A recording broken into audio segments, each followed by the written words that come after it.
से नाता तोड़ के वो ना जागा छोड़ के हेलो हेलो ये पुरखों की निशानी है, यहीं पे जिंदगानी है। ना जा परदेस रे, ना जा परदेस रे। परदेस ना जाए तो कहाँ जाए? एक बात बताइए, आप लोग का इतना सुंदर गांव है, इतना सुंदर गांव को छोड़ के आप लोग परदेस जाना क्यों चाहते हैं? अरे काम मिलेगा तब ना गांव में रहेंगे। शहर जाएंगे तो कुछ काम करेंगे, घर परिवार को चलाएंगे, बच्चों को पढ़ाएंगे लिखाएंगे, और क्या। देखिए दीदी, हमारे पास तो खुद का अपना घर है मट्टी का, लेकिन धीरे धीरे करके वो भी टूट रहा है। अब बताइए, ना हमारे पास पैसा है ना कुछ है, छोटे छोटे 2 बच्चे हैं, उसका भविष्य बनाने के लिए हमें शहर तो जाना ही होगा ना। बताइए। और दीदी, हम तो इतना पढ़े लिखे होके भी हम बेरोजगार बैठे हुए हैं गाँव में, कुछ नौकरी नहीं मिल रहा, दूसरे जा रहे सर उधर ही काम उम करेंगे ऐसे। अरे दीदी, हम ना समझ गए आप लोग का क्या समस्या है। समस्या? हाँ बिल्कुल, आप लोगों का जितना भी समस्या है आप बिल्कुल एकदम समझ गए हैं। तो देखिए, चिंता करने की बात नहीं है। आप जैसे लोगों को देखते हुए हमारी जो झारखंड सरकार है, उन्होंने तरह तरह की योजना निकाली है। तरह की योजना निकाली है? हाँ बिल्कुल, जैसे कि खतियानी खबर चैनल पे आपका स्वागत है दोस्तों। जैसा कि आप सभी जानते हैं, कुछ ना कुछ खबर लेके हमेशा हम आते रहते हैं। ये एक झारखंडी चैनल है। जितना भी सब्सक्राइबर है और झारखंड परिदृश्य में जो भी इस वीडियो को देख रहे हैं, आप लोग ज़रूर लाइक कमेंट शेयर जरूर कीजिएगा दोस्तों, अगर वीडियो अच्छा लगे तो। दादा जोहार आपको, मेरे चैनल पे आपको। सबसे पहले तो खतियानी चैनल को बहुत बहुत जोहार, धन्यवाद। खतियानी खबर को जी। जैसे दादा लोग का टीम आए हुए हैं झारखंड सरकार का तरफ से, है ना दादा, झारखंड सरकार का तरफ से आए हुए हैं इन लोग आए हुए हैं जमशेदपुर प्रखंड के लुपुंडी गांव में आए हुए हैं। जैसा कि आप सभी जानते हैं, अभी मकर पर्व का मौसम चल रहा है, तो यहाँ पे एक टुसु पर्व का आयोजन हुआ है लुपुंडी फुटबॉल मैदान पे। तो इन लोग आए हुए हैं, तो मेरा मन किया कि थोड़ा सा रिपोर्टिंग वीडियो इन लोग का लेना चाहिए, किस पर्पज़ से आए हैं। तो इन लोग का कहना है कि जो भी माने ये है जानकारियाँ हैं झारखंड सरकार की तरफ से, योजनाएँ हैं, उसके बारे में हम लोग कुछ जानकारी देने के लिए आए हुए हैं। तो दादा से ये प्रश्न हम करेंगे, अपना चैनल के माध्यम से पूरा झारखंडी जानना चाहता है कि वर्तमान में आप सबसे पहले अगर बात किया जाए आपका माया सम्मान योजना का, सबसे पहला प्रश्न है माया सम्मान योजना से ये लाभ क्या सबको मिल पा रहा है या सबको नहीं मिल पा रहा है? देखिए, अभी आप जो बात किए हैं ये तो सरकार से रिलेटेड सवाल है, लेकिन हम लोग जो जिस पर्पस पे आज हम लोग यहाँ पर आए हैं, जो प्रोग्राम हम लोग दिखाए हैं, इसमें अलग अलग तरह का जो योजनाएं चलाई जा रही है इसके बारे में जानकारी दे रहे हैं। लेकिन आपका सवाल है कि मैया सम्मान योजना का क्या सबको लाभ मिल पा रहा है या नहीं, तो इस विषय में मैं आपको थोड़ा सा इसमें हम अवगत कराएंगे कि मैया सम्मान योजना जो है ये वाकई सभी को मिल रहा है, लेकिन कुछ कुछ जगह अगर देखा जाए तो कुछ त्रुटियां रह गई है। जैसे किसी का आधार कार्ड में नाम कुछ और है, पति का नाम कुछ और है, या फिर बैंक डॉक्यूमेंट्स में किसी का IFC कोड नहीं भरा गया है, या बैंक डिटेल्स किसी का नहीं भरा गया है। तो इसके चलते जो है बहुत सारी ऐसी महिलाएं वाकई जिनको मिलना चाहिए उन महिलाओं को नहीं मिल पा रहा, जिसके चलते झारखंड सरकार ने ये एक अच्छा निर्णय लिया है कि अभी जो है ये DBD के तरफ से भेजा जाएगा।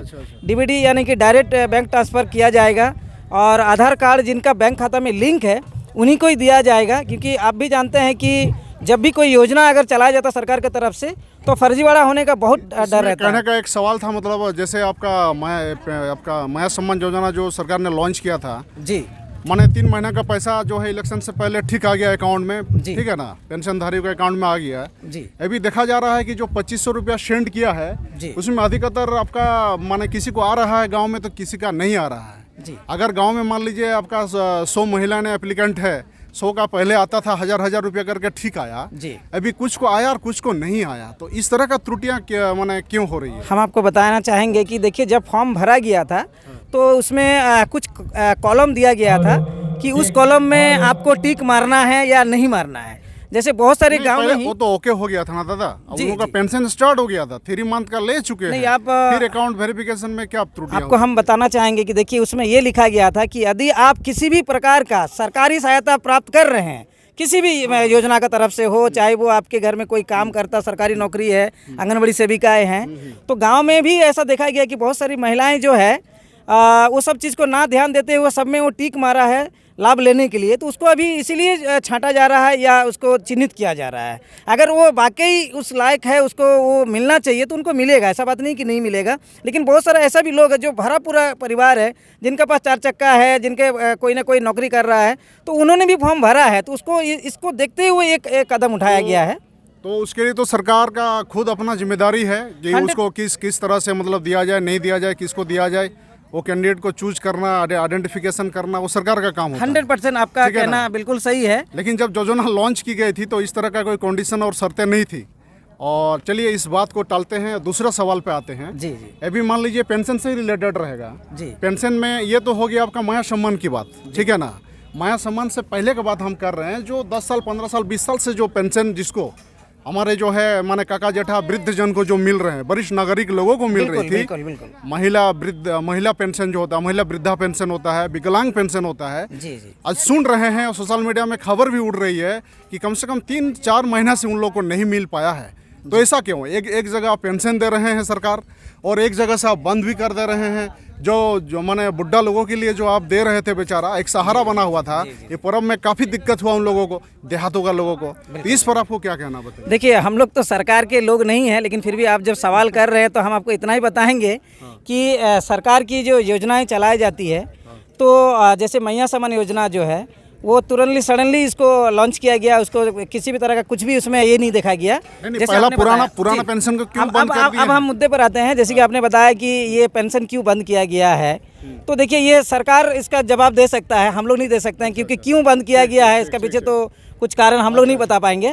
जहाँ तक मेरे हिसाब से जो बात है, जहाँ जितना हम लोग जानते हैं उस हिसाब से इतना ही बोलेंगे कि जैसे अभी सरकार का जो मतलब देखा जाए तो पुनर्गठन हुआ, या यूं कहिए कि मतदान के बाद जो फिर से दोबारा सरकार आया, तो उसको देखते हुए हो सकता है कि कुछ कमियां रह गई है जिसके चलते ये नहीं। चलिए आपसे एक व्यक्तिगत सवाल होगा, वो सरकार से रिलेटेड नहीं होगा। अब एक व्यक्तिगत सवाल आपसे हम पूछते हैं। झारखंड बने 24 साल से 25 साल में हम लोग प्रवेश कर गए हैं ऑलरेडी, ठीक है ना। एकदम इंसानियत के खातिर आप मेरे चैनल पे आप ये बताइए, 24 सालों में हमारे झारखंड कितना डेवलप किया है? देखिए, अगर देखा जाए 24 सालों में, आप ये बोलिए व्यक्तिगत सवाल, मैं भी व्यक्तिगत ही आपको कहना चाहूँगा कि इससे पहले जितने भी सरकारें आए हैं उन्होंने क्या किया। आज अगर हेमंत सरकार की जो आपका जो सरकार है, इसमें आप देख रहे हैं, क्योंकि हम लोग गांव-गांव जा रहे हैं, देख रहे हैं गांव-गांव में हम लोग इस तरह का प्रोग्राम कर रहे हैं, या यूँ कहिए कि हम लोग कैंप लगा रहे हैं, तो इसमें देख रहे हैं कि लोग कितना पिछड़ा हुआ है। ठीक है, इससे ये पता चलता है कि आप 24 साल मत जोड़िए इसको, क्योंकि 24 साल ने जिन्होंने भी राज किया उस दरमियान उन्होंने कुछ भी नहीं किया। तो उस हिसाब से देखा जाए तो मैं यही कहूँगा कि आप वाकई आप काम हो रहा है, और इसको टाइम लगेगा। ऐसा बात नहीं है कि 5 साल या 7 साल हो गया या 6 साल हो गया तो इसमें कुछ नहीं होगा, अभी टाइम लगेगा इसको ये करने के लिए। अब देखा जाए तो सही दिशा में काम हो रहा है। यानी कहने का मतलब है अभी जो है सरकार जो है, अभी झारखंड सरकार जो है विकास का पग पे चलने वाले हैं 100%। क्योंकि पहले इन लोग जो है 7 साल ले चुके थे, अभी इन लोग का और कार्यकाल मिला है 5 साल का जी, और सबको उम्मीदें हैं सरकार के प्रति कि काम होने वाला है। बिल्कुल बिल्कुल। इसमें और एक सवाल, व्यक्तिगत सवाल ही बनता है, जब आपसे बात हो रहा है तो आपसे थोड़ा सा और चर्चा करते हैं जी। और आप लगता है कि आप कुछ मतलब नॉलेज रखते हैं। कहने का मतलब है दादा कि 24-25 वर्ष हम लोग प्रवेश कर गए हैं जी। हमारे झारखंडी जितना युवा है जी, कहने का मतलब है मूलवासी आदिवासी खूंटखाटी लोग जो है, आज जो भी वैकेंसी का बात अगर करते हैं, नौकरी की बात का सवाल अगर करते हैं, इसमें देखा जाता है कि लड़का लोग टीचर ट्रेनिंग, बीएड, एमएड, आपका डिप्लोमा, बीटेक करके हमारे जो है खूंटखाटी लोग, खतियानी बच्चे लोग, मूलवासी आदिवासी जो भी है बिलोंग करते हैं जी, उन लोग को मतलब सरकार जो कुछ क्राइटेरिया नहीं बना के जो है बाहर से ला के जो है कैंडिडेट देख रहे हैं कि हाई स्कूल टीचर हो गया, प्राइमरी टीचर हो गया, सब में भरने का काम कर रहे हैं। यानी अदर स्टेट से लिया जा रहा है। यहाँ कोई ना नीति नियम है, ना नियोजन नीति है, ना स्थायी नीति है, कोई यहाँ पर फोटो क्यों नहीं है? देखिए, आपने जो सवाल उठाया बहुत गंभीर मुद्दा भी है एक, तो सरकार इस पर काम कर रहा है। जहाँ तक भाजपा सरकार ने काम कर रही है, नहीं, भाजपा सरकार तो काम नहीं किया है और ना करेगा कभी भी, क्योंकि उनका लक्ष्य रहता है कि हम यहाँ के युवा को आगे ना बढ़ने दिया जाए। परंतु अभी देखा जाए तो हेमंत सरकार की जो ये नीति है, अब बहुत जल्द आपको ये सारा चीज़ को क्लियर हो जाएगा कि किस तरह से हमारे गांव के जो युवा हैं, जैसे कि आपने बताया कि पढ़े लिखे युवा हैं, ठीक है। तो हम एक व्यक्तिगत आपसे भी यही कहूँगा कि हमारे जो गांव घर के जो युवाएं हैं उनको आगे आना चाहिए इस मुद्दे को लेकर। राजनीति नहीं होना चाहिए इस मुद्दे पर, क्योंकि ये एक ऐसा मुद्दा है कि हमारे जल जंगल जमीन हमारा है, हमारा सारा कुछ है और हमें ही पिछड़ा कहा जाता है, हमें ही बेदखल किया जाता है। जैसे आपने बताया कि बाहर से लोगों को